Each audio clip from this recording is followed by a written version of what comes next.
The Robert Welch archive is a great source of inspiration and always the first starting point when I research a new collection.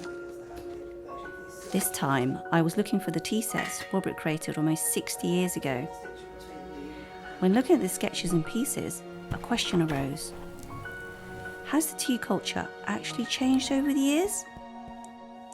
I suppose not that much.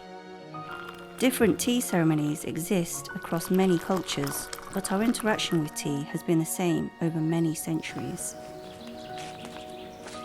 Tea is an entirely natural product, so it made sense to use nature as my first source of inspiration.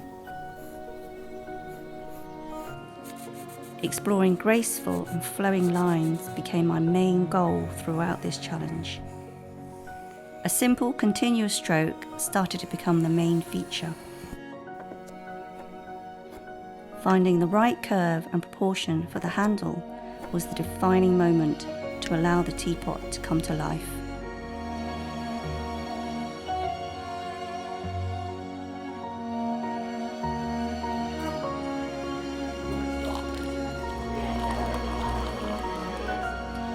Tea brings people together, and this will never change.